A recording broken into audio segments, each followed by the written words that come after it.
Ah, well, modern technology, right, people? All right.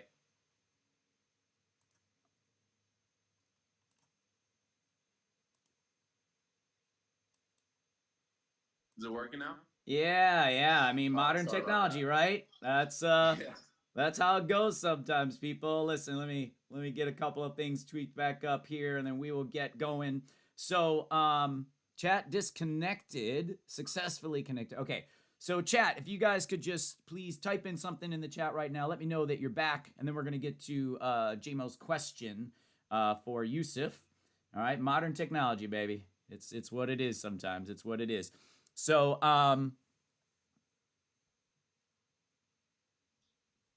that's why I have it running on my own thing right here. No, no, I'm trying to see if we can get people back.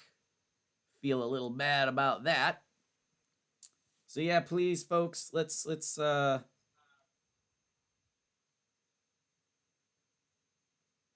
see if we get people back. Looking now.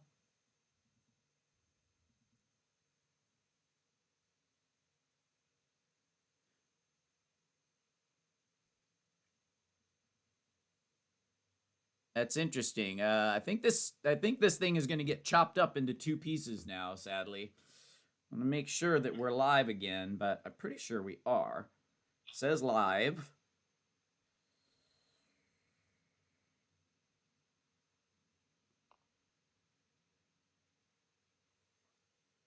Are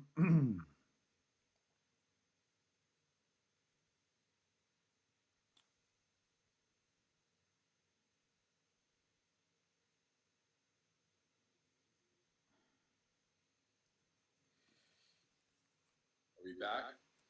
Yeah, it's hard to tell. Dang, I wish that hadn't happened. I don't know what happened. It dropped us, you know? Trying to get to where. Are we not on the YouTube thing Well, that's anymore? what I'm trying to figure out right now. Okay. Is that, before we get going too far. It's a little bit of a bummer, I will say, but, what can I do? Yeah, I mean that's just how the nature of doing Zoom. Coach Sharpe live. Let's see if it puts us back live. Okay, yeah, yeah. So this is going to be chopped up into two parts now, I think, when when this actually gets released. All right. So it would be really great. I see there are only two people in the chat right now, but I would love if folks could chime in, and then once we get hopefully JMO back, you know what I mean, you can answer that question. In the meantime, um,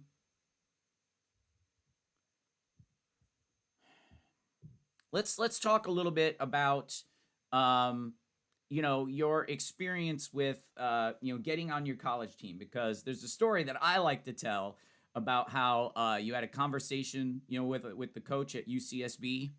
Yeah. And I think if we're being honest, and you'll correct me if I'm wrong, I think when you first talked to him that maybe he wasn't really that interested, and so he maybe almost told you like a crazy time, thinking that you probably wouldn't do it, and it was just a nice way Yeah. to get you off the phone. But you being you took it as a directive, which I love. You're like, all right, 49 it is. You know what I mean? Or whatever the number was at the time. That's just one of my favorite stories because it says so much about you as a human being, as a competitor.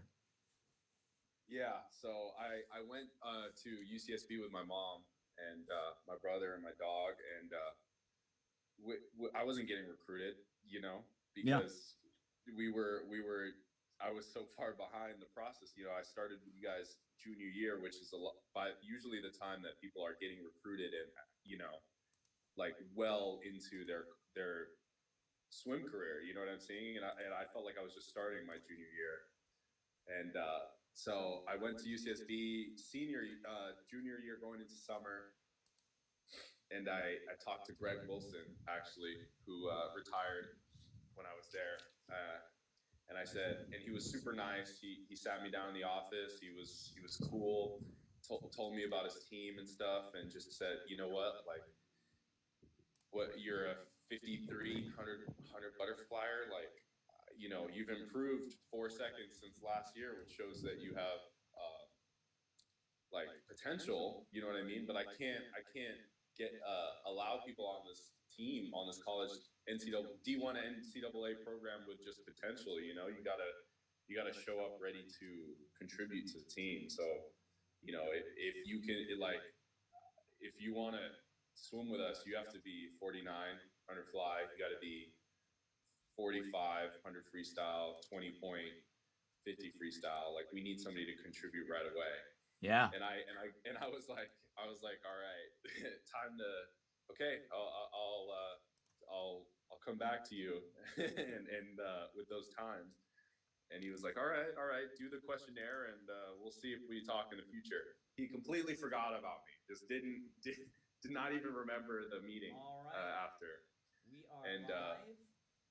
I wasn't, Welcome to and Coffee with I Coach wasn't Sharpe. really, I wasn't getting I have recruited, you know. So I was just like, you know, California school, UCSB, D1, like this is what I want to do. So I came to you guys, came to you and Jason, and I said like, I want to swim at UCSB. And you guys were like, you probably need to be 49, you know, 100 Yep. fly, 20 point to get on that team. I was like, I was like, oh man. But I knew I was just like, all right, it's time to work. So during that football season, I came on Sundays. I don't know if you remember, I would show up on Sundays to swim Sure. just so I could keep some semblance of swimming feel for the water. But it was awful, man. I mean, I was playing football, and we would have our games on Friday. So, and on Saturday we would have film and lifting. And so on Sunday morning, I would just feel so like banged up, you know, tired from the week. But I would still swim with you guys because I knew like I had to do something. But you know, I just listened to you guys and raced every day. That's Raced it, every day. baby. I raced every day, and the thing is, we didn't have time to go back and really adjust fundamentals, fine tune things. You know what I mean? We didn't really have that sort of that luxury of time to build me up as a you know, a club swimmer. You know what I'm saying? Mm-hmm. So racing and competing in practice was like the way that I was going to improve. You know what I'm saying? I needed to just train hard at race, get really good at comfortable with swimming fast. So, you know, by some miracle, I was able to get that 49 at city finals. And I remember, well, you and Jason were like the whole year. You guys were like, you know, like looking at me and practicing. Like, you know, I have a feeling that you're going to get this 49 in the 100 fly. You know, and that I thought that was really cool. You guys to just have that confidence in me and really make me feel like, you know, like it's, you know, never doubted me. Never doubted me No, sir. once, you know. At any meet, you guys were ready for me to swim 49. You know what I mean? Even though that was 4 seconds faster than my best time, you guys were like preparing me to swim at the time a crazy time that I didn't think, you know, I could do. You guys were ready for it. Yeah. So I think I think I got that confidence from you guys and was able to come through with it, you know, at the end, senior year. And the thing is, that was May, and that was way past the time that most college teams accept, you know, swimmers, right? Right. So I send an email to the UCSB coach. I'm like, yo, I got the 49 that you said, you know, I got, and do you have a spot for me? And he calls me on the phone. He says, we actually had a swimmer who's not going to be able to attend because he didn't make grades. Like, so you're lucky. You just got a spot on our team with your 49. This was another guy who had he had a lower 49 than me, but because he didn't make grades, he couldn't come to the school. So I just sneaked in there from an email that I sent to the coach, who completely forgot about me. He did not remember our meeting at all. But I told him, like, you told me to come 49. I got 49. I was a walk on to the UCSB swim program. Yeah. The slowest, and I was the slowest member of the UC. I came in and I was the slowest one, you know, like I had one event and and all I knew was racing. I didn't have much of a aerobic base or anything like that. You know what I'm saying? Yep. So yeah, it was a journey, but I'm so glad I met you guys and I was able to make it happen and to become a college swimmer. You know. So we got JMO back in the chat. He let me know, which is great. For some reason, I can't get the chat to show up right now. I can't connect on OBS, but I have my iPad over here going. So at least you guys, I can read chat over here. So please feel free to interact. Hey, Colin, my brother is in the chat too. Love that you are here, brother. So JMO's question was he said, Seth, pros, cons of training alone versus with a team. We did touch on that a little in the beginning, but since JMO's here, feel free to maybe recap a little and add anything you'd want to add about that. So training alone, what's great about training alone is you can feel the water because so much about swimming is technique. So much so much about it is feel for the water and understanding your positioning, understanding your body. So when you're training alone, you have the freedom to kind of play around and really discover your technique, discover your inefficiencies. You know what I mean? You have the luxury of stopping, restarting, and just really fine tuning things. When you're training with a team, a lot of times you have to keep up with the set. You have to be directed in a certain direction. So you may forsake the fine tuning aspects for keeping up with the set or focusing on conditioning. You know what I'm saying? Mm-hmm. But you can't lean all the way one way or lean all. You have to have conditioning and you have to have technique. You can't just if you just focus on keeping up with people and racing. Like I said, you'll pay for it later with the lack of those tiny little inefficiencies, those fundamentals that the best swimmers in the world just have because they've figured that out a while ago. So much about swimming is being able to having your body fall into the correct places where you're catching the most water Mm-hmm. and creating the least amount of drag. You know what I'm saying? And when you're training with a team, a lot of times you can overcome your inefficiencies with effort, right? You can look at the guy next to you and just try to work harder than him, keep up with him, right? But when it comes to the meet, those he's going to be working as hard as he can and you're going to be working as hard as he can, so that's where the inefficiencies, that's where the fundamentals really shine through, the disparity in fundamentals shines through, you Yeah. know. So you have so I think it's important for swimmers to swim on their own when they can. I think just playing. I think playing with it and approaching swimming not as a condition, pure conditioning problem. Mm-hmm. Thinking of it more as a skill and a technique.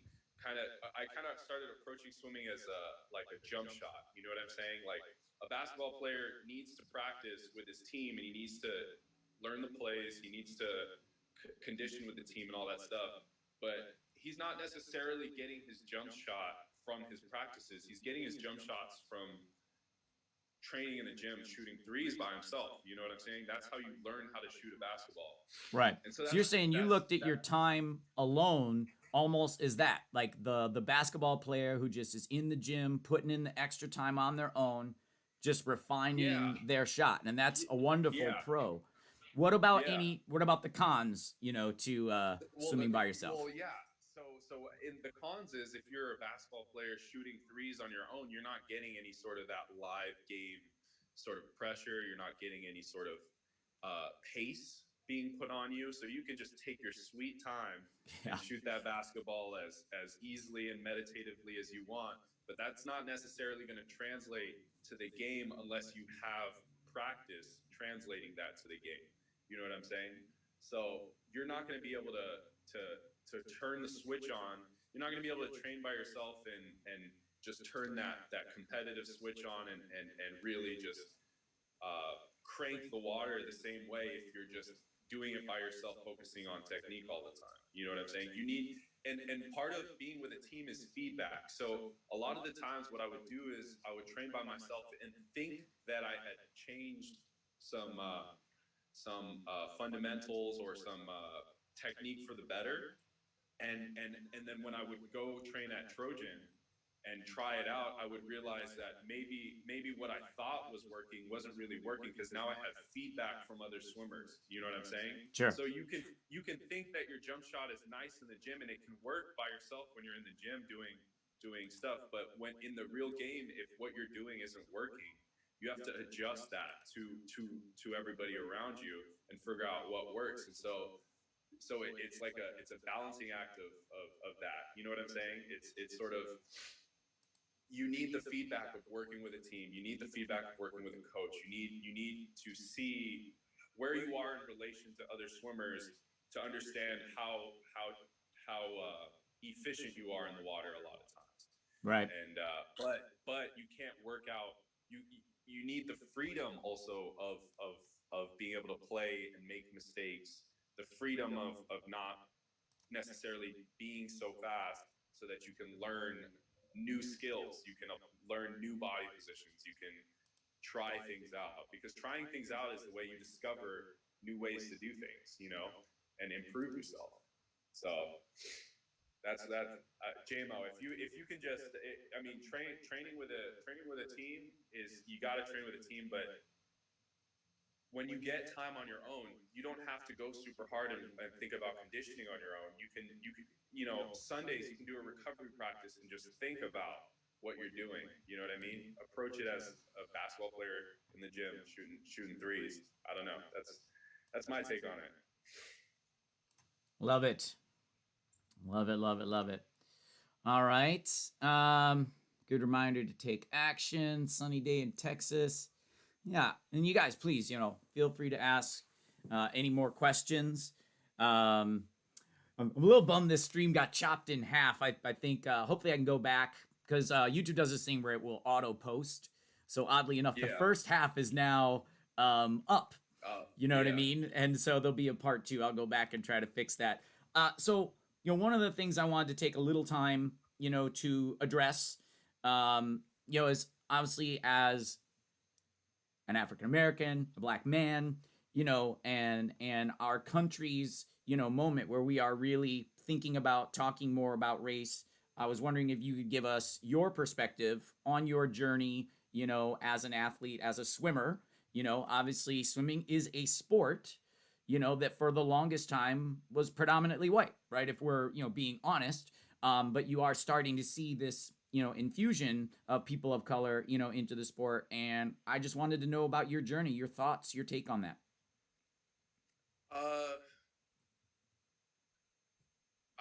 I'm just kind of excited for sort of this. There seems to be a shift in consciousness of like the country. It seems to be kind of painful for some people. You know what I mean? Because we're really looking at issues, and we're really like airing our dirty laundry a little bit. You know what I'm saying? But I think through this thing that we're going through, we're growing, and we're seeing that like we're just becoming more open as a society. I feel like out of this, and swimming. I think the swimming world is growing too. I think like where I used to feel like I was the only one sometimes. You know what I mean? I'm seeing a lot of swimmers at the highest levels, that are Simone, black baby. swimmers, and it just, and I like how there's not an emphasis on it either. It's not like, wow, like this is a black swimmer. It's like, no, this is a swimmer. This is a high achieving swimmer, where doesn't seem to be sort of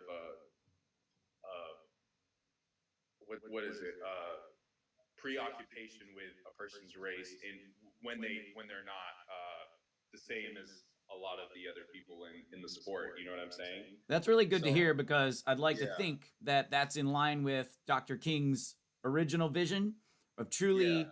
being judged, right? For the content of their character, right? Their ability as a swimmer. Like they are just great swimmers who happen Yeah. to have different coloring, you know? Yeah. And that's a good way to Yeah. approach it, we would hope, right? But here's the thing. So I feel like as a black swimmer, like I want to sort of like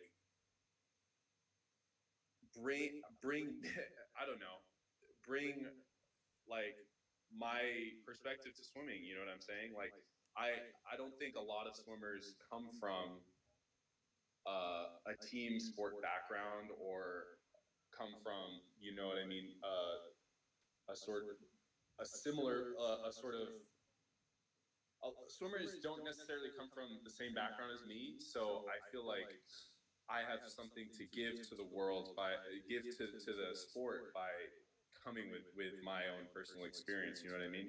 Because when I come to swim, I'm thinking of it like a football game. You know what I'm saying? Sure. I'm coming to swim with a different sort of view, and I kind of want to see like where that goes, if we can like, you know, see if like we can broaden sort of the the scope of the swimming experience, if that makes sense, like kind of like make it what I'm saying is the more diverse the sport gets, the more different angles of the sport you get, the more different approaches you get, the Yeah. more sort of color you get. You know what I'm saying?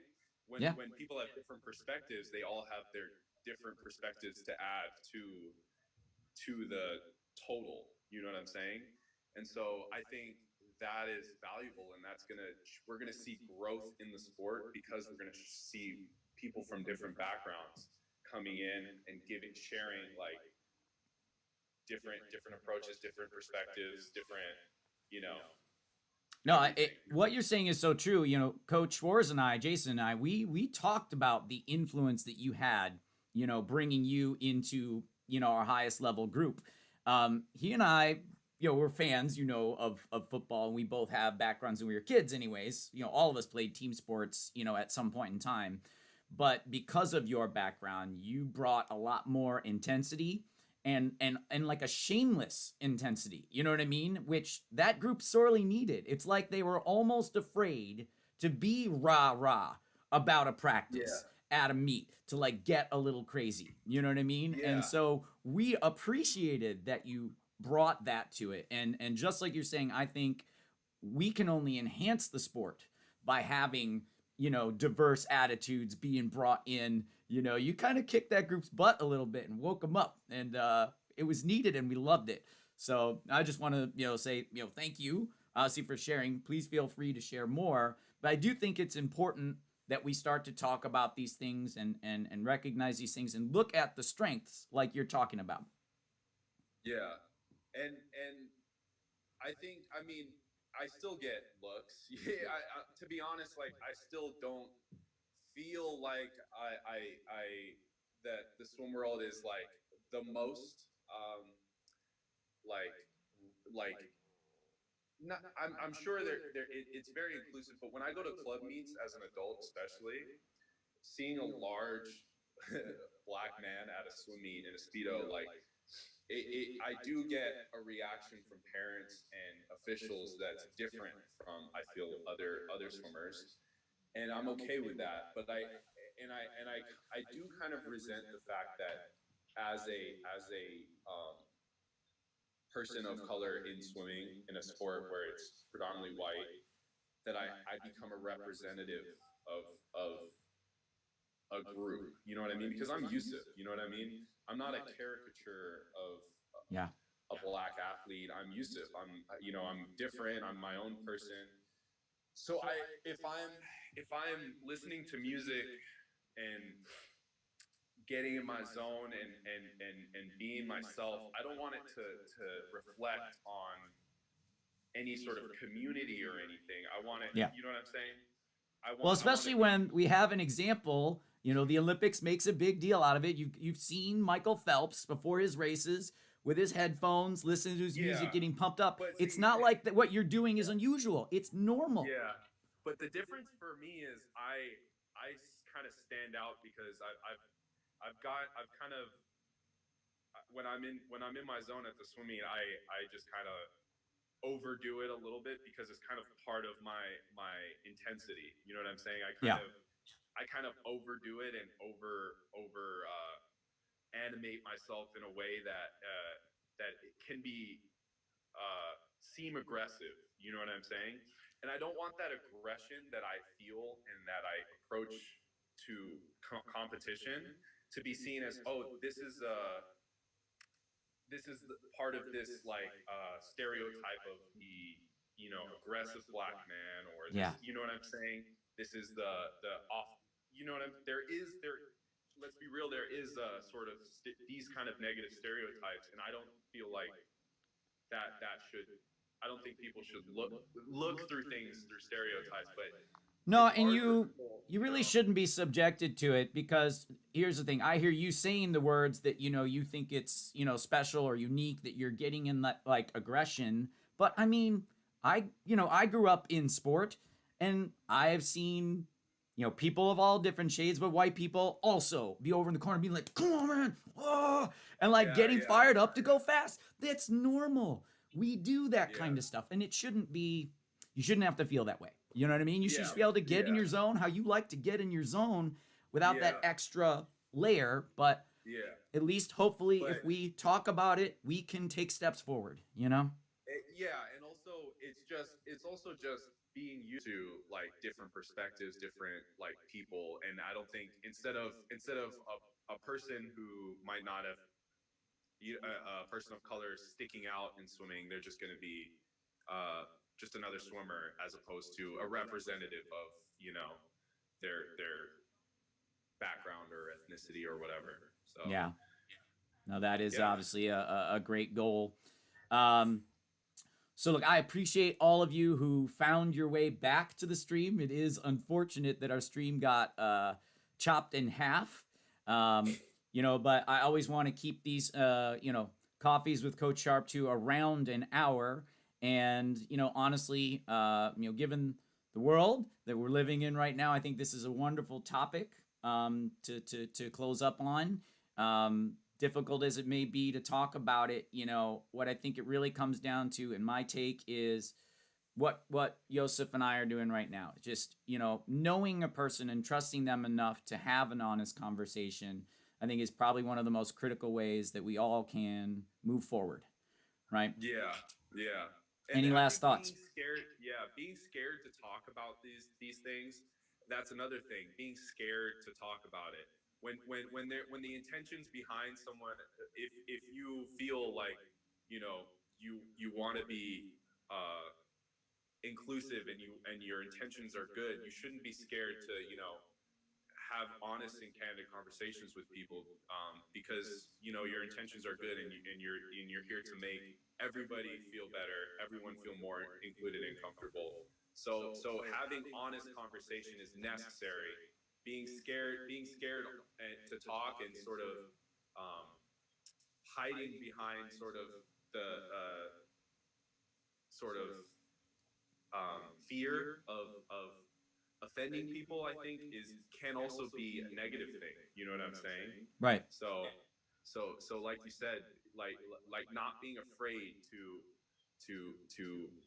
listen and communicate is the key, I feel like, for people to really like make positive change in any community, Awesome. That's a great way to close. Everybody who joined us today, we really appreciate you being here. The questions, JMO, by the way, his comment to you using the basketball example, he said dope comparison. So he was really impressed by that. Thank you to my sister Shayla. All right, love you being in here too. But that's all for Coffee with Coach Sharpe this Sunday morning. We will see you next time when we will bring you another exciting guest. But I would love to just really express my gratitude and thanks to Yoessef Tibazi for joining us this morning. Thanks, Coach. Thank Yeah, you, you bet everybody. it. Yoessef, stay on with me. We're going to end the stream. I'm going to follow up with a few questions for you.